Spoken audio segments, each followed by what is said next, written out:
All right, so you wanted to take a deep dive into this Berkeley Compute thing. Yeah. And you sent over a really interesting mix of stuff. Yeah. Articles, interviews, even early investor decks, it looks like. All pointing to this company that's trying to make AI way more accessible. Right. Honestly, before digging into this, I thought it was just going to be another cloud computing play. Okay. But Berkeley Compute is doing something totally different, right? Totally different, yeah. The thing that struck me first was, who's behind this? Okay. Like, we're not talking about just like another group of Silicon Valley hotshots. Right. These are people with a serious track record in decentralized systems. Okay. Specifically from the cryptocurrency world. Okay, like who? Give me some names. All right, so you've got J.M. Hans, former VP of storage at Chia Network. Okay. He's the COO. And on the technical side, you've got Dylan Rose, the CEO, who actually built Evergreen Miner, a major player in GPU mining. Ah, so they're bringing that crypto expertise to the AI world. Exactly. I'm starting to see the connection. And it's not just about the tech itself. Right. They're approaching the whole problem of AI access from a very different angle. Okay. They're looking to completely overturn how we think about getting access to the computer power needed to run AI applications. So what's the big idea? How are they actually doing that? Okay, so imagine this, a global network of GPUs. Okay. All those powerful processors, perfect for AI. But instead of being owned by a few big companies, it's owned by everyone. Wow. Individuals, data centers, anyone can contribute their GPU power and get rewarded for it. Okay, that's ambitious. It is. It's like the opposite of those giant data centers Google and Amazon have. Exactly, and that's the point. Okay. They see the current system as totally broken. Okay. Limited access, super high costs, all controlled by a few giant players. It's holding back innovation and keeping AI out of reach for most people. Well, they're definitely not the first ones to try and create a decentralized cloud. What makes Berkeley Compute different? Why should we believe they can pull this off? Because of that team and their experience. Okay. Remember J.M. Hans? Yeah. He actually shared a story about how frustrating it was to get GPU access through Google Cloud. Wow. Even though he had free credits. Oh, wow. The system is just not set up to be flexible or fair. So they're coming at this with a real, we've been there, suffered through that perspective. Yeah. And their solution is? A truly decentralized GPU network where anyone can contribute their processing power. Okay. And they're using blockchain technology, specifically NFTs, to make it all work. Hold on. NFTs. Yeah. Like those digital art things. How do they fit into all of this? Think of it this way. Each GPU cluster on the network is represented by a unique NFT. Okay. A digital token that proves ownership. It's like a digital twin for that piece of hardware, constantly updated with performance data and activity. Oh. That way, if you're buying or renting processing power, you know exactly what you're getting. Okay. That makes sense. And that's where the expertise from the crypto world comes in. Right. They're not just throwing around buzzwords. Right. This deep understanding of blockchain is how they're addressing a problem that has plagued other distributed cloud platforms, trust and transparency. All right. So they've got a solid team, a bold vision, and some cool tech. But how does this actually benefit me? Right. What can I do with a decentralized AI network? That's the really exciting part. Oh. Think about all the amazing things AI can potentially do. Drug discovery, personalized education, even creating new forms of art and entertainment. Okay, yeah, big potential. But I still need that massive processing power to even try any of that. Exactly. Right now, that power is locked away in those expensive data centers. Right. Available only to big companies and researchers with huge budgets. Yeah. Berkeley Compute is saying, let's unlock that power for everyone. So I could potentially run my own AI projects, even train my own AI models. Yeah. Without needing $1 million and a team of engineers. That's the idea, and it goes even beyond that. Okay. Imagine a world where researchers in developing countries, startups with limited resources, or even just individual hobbyists can all contribute to AI development. Whoa, that would be huge. It would completely democratize access to this game-changing technology. And that's not just some fluffy feel-good statement. Right. It has real-world consequences. Yeah. When more people have access to powerful AI tools, it can lead to breakthroughs in medicine, solutions for climate change, even advancements in social justice issues. Okay, you've officially convinced me this is worth paying attention to. Good. But how does it actually work for the average person? What are the practical steps involved? Well, Berkeley Compute is taking a phased approach. Right. They're initially working with established data center operators like Evergreen Miner and Farm GPU, who already have the infrastructure in place to get things running smoothly. Okay, so they're starting with the heavy hitters, the folks who already have hundreds of GPUs ready to go. That's a smart move to build a solid foundation. But the long-term goal is to open it up to everyone. Okay. They're developing a pooling protocol that will allow individual GPU owners to combine their resources. Okay. And get a share of the rewards, even if they just have one or two high-end graphics cards. So I could literally contribute the processing power from my gaming PC to this network and earn something from it. You could. That's wild. Yeah. But wouldn't it be unfair if someone with a super powerful, expensive GPU gets the same rewards as someone with an older card? That's a key challenge, and Berkeley Compute is tackling it head-on. Okay. They're designing their system to be fair, Yeah. rewarding participants based on the actual computing power they contribute, not just the number of GPUs. It's not just about quantity, it's about quality and actual performance that makes sense. And because everything is tracked on the blockchain, it's all transparent and verifiable. Right. You can see exactly how much each GPU is contributing and how rewards are being calculated. Okay, now that's a level of accountability we rarely see in the tech world. Mm-hmm. But let's say I don't have a powerful GPU, or maybe I'm not that technical.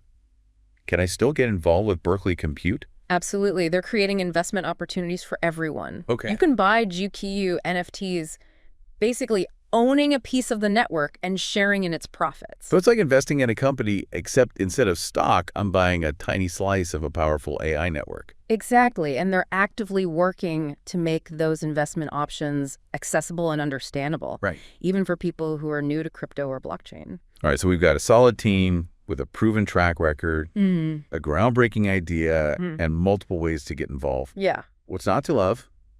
But let's be real. They must be facing some serious challenges, right? Oh, of course. Building a decentralized network of this scale is a massive undertaking. It's a huge undertaking, yeah. Give me an example. What's one of the biggest challenges they're facing right now? One of the biggest is ensuring the reliability and security of the network. If anyone can contribute their GPU, how do they prevent people from sneaking in old or malfunctioning hardware? Right. That could drag down performance. Yeah, that's a valid concern. If I'm relying on this network to run my AI projects, I need to know it's stable and secure. What are they doing to address that? Well, that's where the phased approach comes in. Okay. Starting with established data centers means they're working with partners who have already proven their reliability and have systems in place to maintain high standards. Makes sense. Yeah. But what about when they open it up to individual users? How will they vet those participants? They're developing a system to verify the quality and performance of GPUs Okay. before they're allowed to join the network. Okay. And they're constantly working on their security protocols, Right. drawing on the best practices from both the blockchain world and traditional cybersecurity. So it's not just a free-for-all. There are checks and balances in place to maintain the integrity of the network. That's good to know. And they're being transparent about the whole process. They're sharing their roadmap, their technical challenges, and their solutions with the community. They're actively building trust by being open about their work. Okay. That's a refreshing approach in an industry often shrouded in secrecy. But this deep dive has given me a lot to think about. Where should I go if I want to learn more? Their website, berkeleycompute.com, is the best place to start. Okay. They've got blog posts, technical documentation, even videos explaining their vision and how the network works. Well, okay. You can also sign up for their wait list to be notified when their pooling protocol launches, and individual users can start contributing their GPUs. This is definitely going on my to-explore list. But before we move on to the next part of our deep dive, I have a question for you. Okay. What aspect of Berkeley Compute are you most excited about and why? For me, it's the potential for a more equitable AI landscape. Okay. Imagine a world where brilliant minds anywhere in the world can access the same powerful tools as the tech giants. That's the kind of future Berkeley Compute is working towards, and it's what I find truly inspiring. Yeah, it really is inspiring to see a company trying to level the playing field and democratize access to such powerful technology. Right.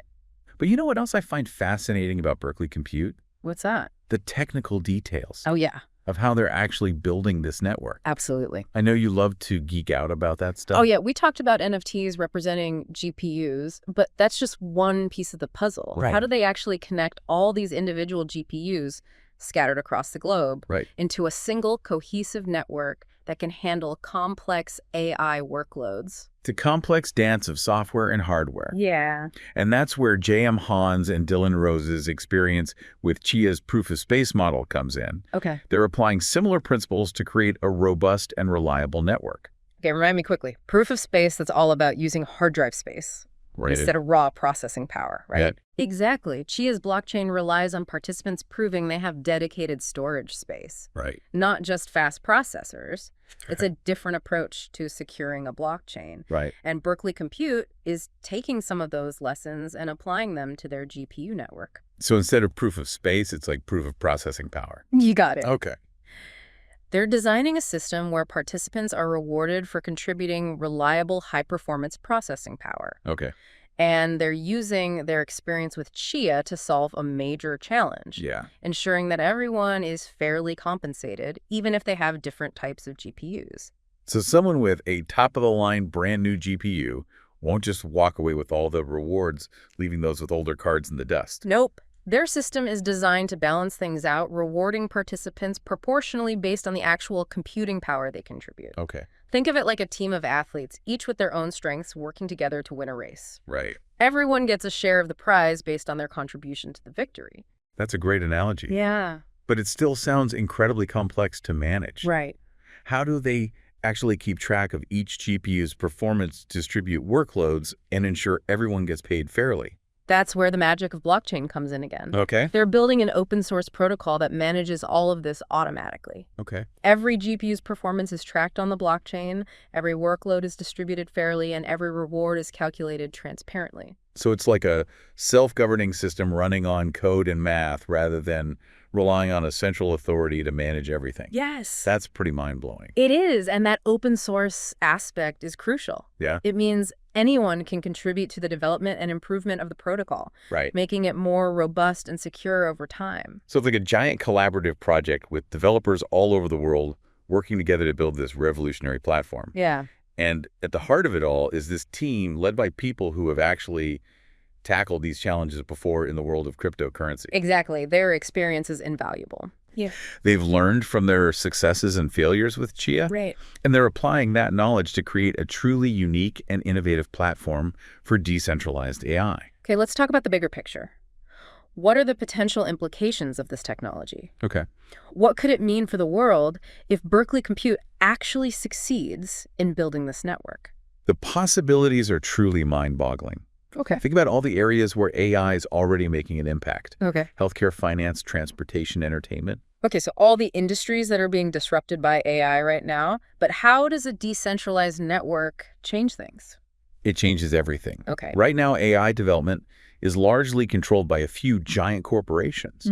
They have the resources to build those massive data centers, hire top talent, and dominate the market. Right. It's a closed system that stifles innovation and limits access. Okay, so the current system favors the big players, but Berkeley Compute is looking to disrupt that by making AI accessible to everyone. I get it. Exactly, and that's why this is so exciting. It's not just about building a faster, cheaper cloud computing platform. Right. It's about democratizing access to a technology that has the potential to reshape our world. It's about empowering individuals and communities to harness the power of AI, to solve problems, create new things, and build a better future. That's a great way to put it. Yeah. Imagine a world where researchers in developing countries can access the same powerful AI tools as their counterparts in Silicon Valley. Yeah. Imagine startups with limited budgets being able to train their own AI models without breaking the bank. Right. Imagine a generation of students learning about AI not just from textbooks, but by actually building and experimenting with it. Wow, that's a powerful vision. Yeah, It's like unlocking a whole new world of possibilities for innovation and creativity. it is. But let's be realistic for a moment. This is still early days for Berkeley Compute, right? That's true. They're not exactly a household name yet. They're still under the radar, building their platform and refining their technology. But they're gaining momentum, attracting attention from developers, investors, and even some big names in the AI world. So you're saying they're a company worth keeping an eye on. I am. But what about the average person who isn't a techie or an investor? What's the takeaway for them? Why should they care about Berkeley Compute? Because this technology has the potential to impact everyone's lives. Okay. The more accessible AI becomes, the faster we can develop solutions to the challenges facing humanity. Climate change, disease, poverty, these are all problems that AI can help us address. So Berkeley Compute isn't just about cool tech and making money. It's about using technology to make a positive impact on the world. Exactly. And that's why it's so important to support companies like this, to spread the word, and to get involved in any way you can. Okay, I'm totally on board with the mission. But let's switch gears for a moment and talk about the financial side of things. Okay. We know that blockchain technology is often associated with cryptocurrency and investing. Right. How does that play into Berkeley Compute's model? That's a great question. Yeah. They've created a really innovative system that uses tokens to incentivize participation and reward contributions to the network. Okay, so it's not just about altruism. There's a financial incentive for people to get involved and contribute their GPU power. Exactly. They've got a native token. Let's call it BC token for now. Okay. That serves multiple purposes. First, it's used as payment for renting GPU resources on the network. Okay. Developers who need computing power pay with BC tokens, and those tokens are then distributed to the GPU owners who provided the resources. So it's like a currency within their ecosystem. Makes sense. Yeah. But what's stopping people from just buying and selling these tokens on the open market without actually contributing any computing power? Right. Wouldn't that just turn it into another speculative asset? That's a valid concern, and Berkeley Compute has thought about that carefully. Okay. They've designed their tokenomics to encourage active participation and discourage pure speculation. Okay, tell me more about that. How do they actually achieve that? One way is through staking rewards.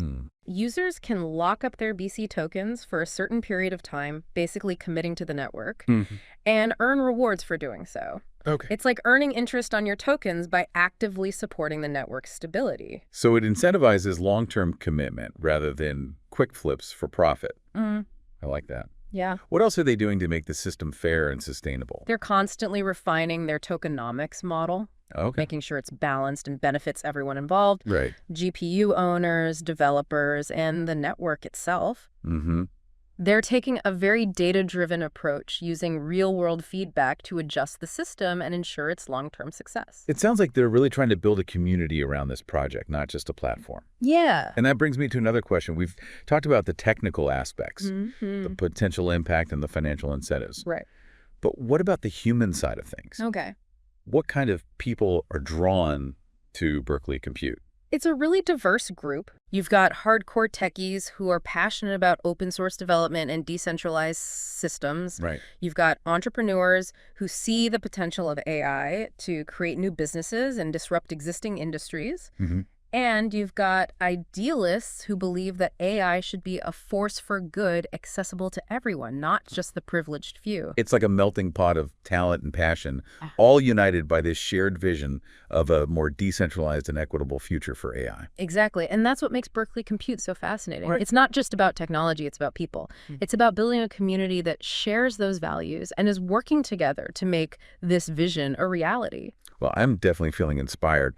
But before we wrap up this part of the deep dive, I have another question. Okay. We talked about the potential benefits of decentralized AI, but what about the risks? Are there any downsides or potential challenges that people should be aware of?